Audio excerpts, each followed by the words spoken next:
what you did a year ago or even 6 months ago is not the same as what's going to work today. And it won't be the same as what's going to work in 6 months' time. It's about evolving and knowing that and constantly learning and changing with it to be able to evolve. And that's when I increased the group members by 145% within 2 weeks. Hello, and welcome to another episode of Global Achievers. In today's episode, we have Deasha Waddup joining us from Manchester, United Kingdom. She is a certified Facebook lead trainer and a community manager. She's an expert when it comes to growing and selling inside a Facebook group. She will share with us how you can make 6 figures from one Facebook group with only 2,000 members. So stick around, we'll be right back.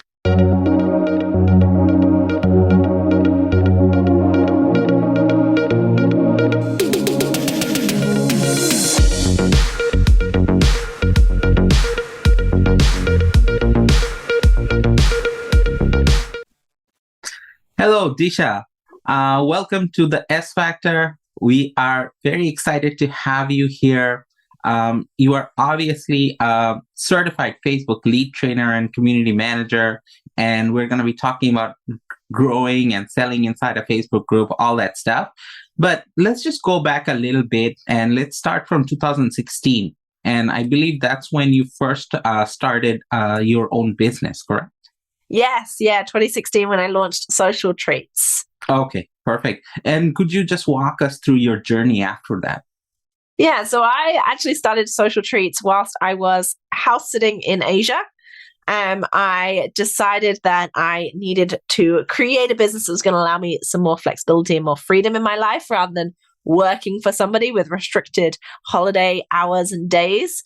So I started Social Treats in 2016 when I was house sitting in Thailand and built out this agency. But at the time, in 2016, I was just freelancing, picking up clients, figuring it out as you go, as every entrepreneur does when we first start a business, right? We're just figuring it out. And it took me a while. I ended up going back into a job in 2017 in the UK, and I went back into digital marketing and worked for a digital marketing agency, building out one of their large brands and managing a team of people to deliver this agency for national organizations. And I had my business on the side for a year and a half. And eventually in 2018, I was like, okay, enough is enough. And I was making enough money on my side business to finally quit again. And I quit my full-time job and went back into building out my agency and have never looked back since so far. Awesome. That's very good to hear. And this is one of the things as well that I sometimes, when I talk to new entrepreneurs or people who are looking to start, and I say, you know what, make sure that you have enough in your side hustle with enough potential that you can actually say goodbye to your 9 to 5, so to speak, right? Your full-time job. So, yeah. And that's when, I think you did it very smartly. So one of the first things about Facebook is that, the Facebook groups, like I don't know how many groups I'm in.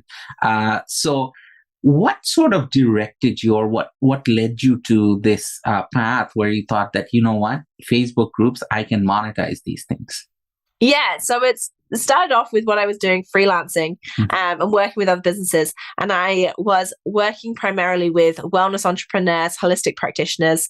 And one of the things that came up a lot was I need help with my Facebook group. And I was like, okay, fine, I can do that. You know what it's like when you first start a business? I can do everything. Don't worry about it. Yeah, it's fine. I can do it. And then you'll figure it out afterwards, right? So I was like, yeah, it's fine. I can do that. And then it turns out I was quite good at doing that. So like, okay, finding my niche, finding my groove. And it just building out Facebook groups and communities. I am very much a people person. So being able to build these communities that were centered around a common goal just made sense to me. And it became something that was really easy for me to do, to grow these communities and then nurture them in a way that meant it was really easy to sell to people, and not in a salesy, sleazy way. And that's something that I find happens a lot in groups. When somebody tries to monetize it, it then becomes like a sleazy money-making machine, rather than still about the community and the focus around whatever it is that the main community was about. And it's about leveraging that community in a way that doesn't feel like it's just a sales playground, but is still a community that people can engage with, but can also come and get the support and help that they need as they are moving through whatever it is that your community is focused on. Awesome. So let me just zoom in a little bit on what you said. Obviously, you talked about growing the community and all that, but on a more day-to-day basis, how do you actually go about doing that? Yeah, so the things that work really well is getting people to put their hands up for help. So sort of what I do is build out a base of resources that are useful for those people in the group. And what I mean by that is what they actually want and not what they need. What people want and need are very different things quite often. So we're getting them to put their hands up for things that they actually want to transform. So whatever your group is about, for example, if it's about business, making more clients, turning off your ads, not spending money, not figuring out how to use Facebook groups. One of the posts I just put in my group recently was how to have 145% more people asking to join your group who wants access to this. And what you're doing there is getting people to put their hands up for things that you could help them with. Now, I'm not selling straight off the back of those. These are genuine freebie accesses they have.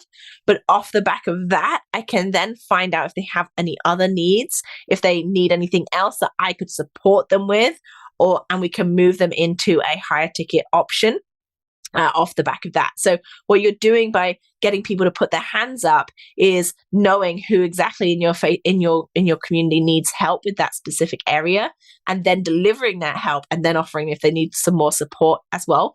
But this has to be part of a bigger strategy of you providing value so that they know that you are the person to deliver this. Because so often I see, especially in communities, people become more of a peer than they do the expert in the community. So because they've been so focused on building a community, they have then become a peer to those people rather than the expert that can help them deliver something and deliver that transformation, whatever that is in that community. So it really needs to be on the back of a lot of content that drives you as the expert. And you do that by elevating yourself through testimonials, through wins that you're sharing and your clients are sharing, but also the value that you can share that is different to what other people out there are sharing as well. Okay. So if we work through a real life example, let's just say a realtor, a real estate agent, right? They could start a group just providing information about what's going on in the market. Tips for buying, sellers, whatever, how to evaluate your home price, all that stuff, right? How to negotiate a price. But then when you talk about monetization, that expert help is that if someone wants to hire them as a realtor to represent them in their buying or selling process, that's how they can monetize it. And during this time, they can actually, as you said, rightfully, that testimonials.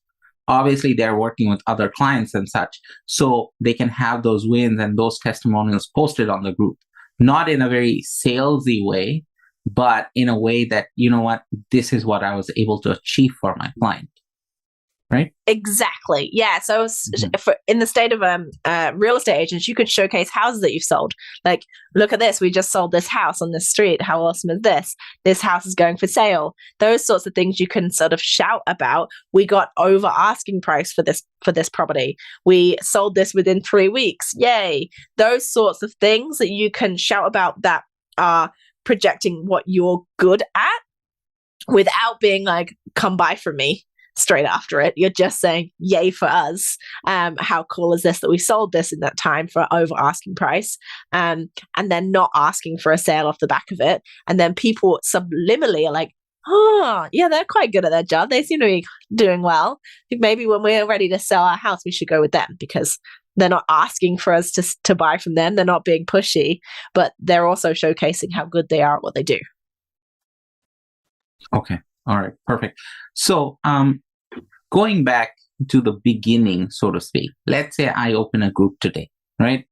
How do I get people to come into the group? Of course, I spread the word amongst my own friends on Facebook and other places, right? But beyond that, how do I actually get people to join my group? So there are a few ways you can get people to join your group. The first thing is making sure that your group is optimized. And what I mean by that is that the name of your group says what it does on the tin and who it is for. So often you see Facebook groups that say, oh, the shiny star, and it does something random like build furniture. Like, you need to have what it says on the tin available for people to see, because Facebook is a Google search engine. Like, people are searching for things. And if you're naming your group something completely random, then people aren't going to be looking for that. And they're going to find something else. So making sure your group name is optimized and says what it does on the tin is one of the very first things to do. And then adding those SEO words into your description of the group as well. Because Facebook groups, if they are public or private, do come up on Google search terms as well. So making sure that your keywords stuffing that description so people can find that group as well. Because once you start getting people into the group and getting the engagement, Facebook will start pushing your group out to other people as well. And when Facebook start pushing people out to your group, the only thing that they're going to see is your name of your group and the header image. So the header image is the next thing that you have to optimize, because so often you see header images that are some flowers or a pretty lake or something really generic that doesn't describe anything to do with what is going in the group. And you've just lost a whole bunch of real estate right there, because if I'm scrolling through and Facebook delivers me a couple of groups that might be useful, like it does on the right-hand side sometimes, and I just see a pretty picture and I'm like, whatever. And then, but the next one down, it says, win millions of pounds. I'm like, oh, okay, I'll go join that one. So it really does make a difference on how you put together your group to start with, even before you've worried about all of that stuff. Then the next, once you've set up the group correctly, then the next thing is making sure that you've got that engagement inside of the group, because that is going to help Facebook know that you're the group to be in, and it will start pushing it out to other people as well. And to build that engagement, you really have to deliver what people want. Going back to what I said earlier about giving them what they want rather than what they need, getting them engaged in the group and giving them what they want so you can really boost that engagement. One of the things that I did earlier this year was I relaunched my group. And in that process of relaunching the group, I went live every single day for 2 weeks. And in those lives, I delivered, and the lives were targeted. I targeted the titles very specifically into what people wanted inside of the group. And I gave them specific strategies to do. And the idea behind it was that I could leverage the content that I was going into the group and put that elsewhere as well. So I did talks like this. I went into other people's communities. I published on my own social media platforms. And I said, I'm doing 2 weeks worth of free training inside of my group, all around growing your own group and leveraging Facebook groups. Who wants to come and join? And of course, everyone's like, yeah, absolutely, right? And that's when I increased the group members by 145% within 2 weeks, because of just getting out there consistently and saying, I'm running all of this free training inside of my group, and this is what we're going to cover over the next 2 weeks. Do you want to come in and join us? And by getting out there and getting that, you have a hook to capture people in, rather than just saying, I created this group and you should come out because I'm a cool person and why wouldn't you want to come and hang out in my group? Right? You're giving them a real reason to come and hang out with you. Okay. So I counted about 4 steps there. So I think that these are the 4 steps which I think anyone can sort of do in order to build up their group, right? So one of the very fascinating things I was very excited to speak to you about today was the first thing that we spoke about the first time we met was that when we were talking about how to generate 6 figures from a group as small as, say, 2,000 members, right? So, so what are some of the strategies behind that? Yeah, so it is being of service. So one of my clients recently had a 25K launch with 200 people in a group, right? So you really don't have to have huge numbers inside of your group at all. What you need is your ideal clients inside the group. So there's absolutely no point filling it your group with Tom, Dick, and Sally down the road if they're not your ideal clients. So that has got to be your first point of call. If you are inviting your friends and family to join your group and they're never going to buy from you, it is a complete waste of time. So make sure first and foremost that your Facebook group is full of people that you would want to buy from you. And then make sure you're giving them enough opportunities to connect with you. So, for example, I just signed a new one-on-one client the other day because I direct messaged them and said, hey, you commented on this thing. And I wondered if I'd given you enough information or if I could support you anymore. And this was a really low cost offer that she commented on. And I was like, all right, if I could give you any more support or offer you any sort of services. And she was like, oh, it wasn't really what I was looking for. I was actually looking for one-on-one support. And I was like, great, that's what I do too. So do you want to jump on a sales call and we can have a chat through that? And she signed up to work with me. But if I hadn't have direct messaged her into her inbox and had that conversation, she probably never would have reached out to me and said, hey, I want to work with you. Because people have different buying personas, right? So you want to make sure that you're direct messaging people and having those conversations. And by getting people to put their hands up using those posts we talked about earlier is a way of you knowing who is your ideal clients and who your hot leads are, for you to then go and send them messages and say, hey, is there any way that I can support you right now in whatever it is that you're going through? And maybe we can jump on a call. Maybe I can send you some resources, and you're building those relationships up over time so that they're ready to buy from you when they decide they're ready to buy from you. Okay. All right. Perfect. Also very curious about how you got certified by Facebook. I think it happened in 2019, correct? Yeah.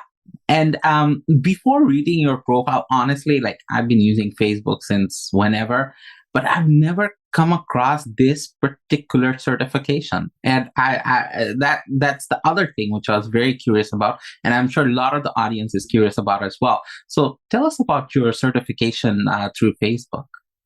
Yeah, so I am Facebook lead trainer. Which means I am qualified by Facebook to deliver Facebook's blueprint training. And if you don't know what Facebook blueprint training is, it's a fantastic resource that Facebook give us for free. They have tons of free content, free training available for you to go through and learn all the things about all Meta suite of apps, WhatsApp, Instagram, and Facebook.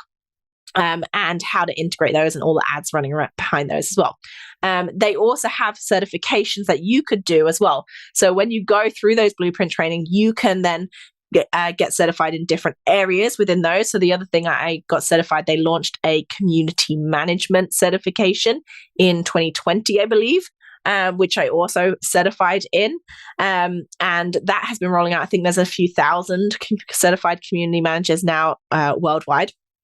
The lead trainer was launched in 2019. I went down to London for a training in person at Facebook head office.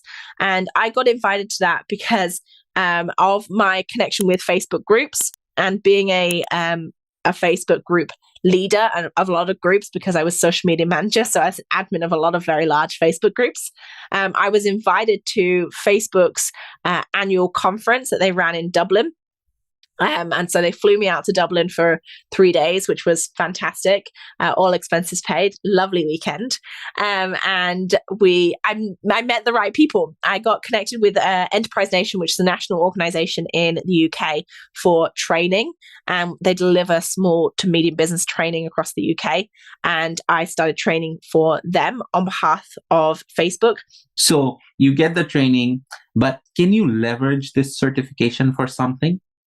Yeah, so you actually have to pay to do the certifications as well, which sucks, but that's Facebook, right? So for each certification, it's around 120, 130 pounds for each certification. And then But once you've got those, it's all about elevating your brand, right? You wouldn't have invited me to speak here if I wasn't certified by Facebook. I've got a lot of speaking stuff around and been able to elevate my brand and my business because I've got these certifications. So being able to talk about these certifications and my connection with Facebook this way means that I can elevate my brand, make my brand and my business stand out over other social media coaches, consultants, and stand out against all of those other people that don't have those certifications. So that's the real reason why I get them. And Deasha, you know what? I would have had you on the show regardless whether you were certified by Facebook or not, because you're a very engaging speaker, and I actually enjoy speaking to you. So that's the most important reason, by the way. So, all right, perfect. So I think one of the things I wanted to know was that Facebook, in terms of business, like for small business owners, for whoever is trying to monetize their Facebook experience, where do you see the future? What are some of the opportunities which are coming up? Yeah, so we obviously know that video is going huge guns right now across all social media platforms, and Reels have just been rolled out in Facebook groups as well. Now, Facebook groups are not going anywhere. And a lot of people, I've heard all sorts of horror stories. People, oh no, Facebook groups are going to shut down. They're not worth it anymore. It's about playing the system. So yes, things have changed.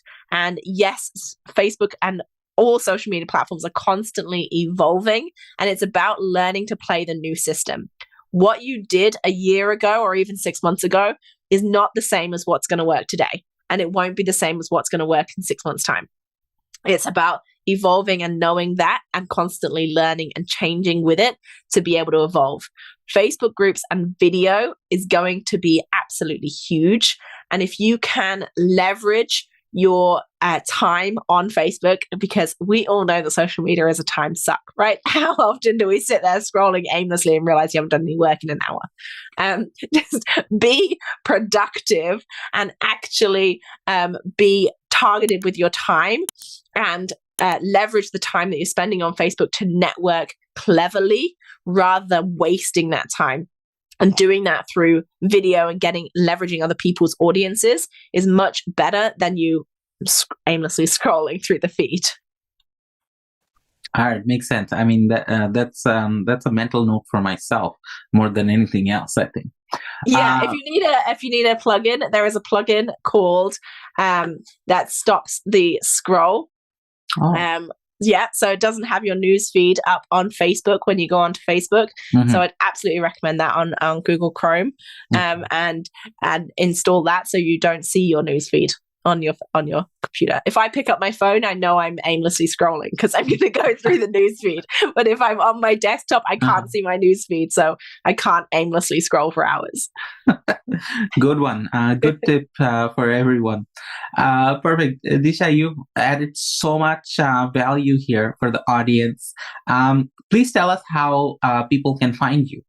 Yeah, they can come over and join my Facebook group. You can come and find me on Facebook, Deasha Waddup.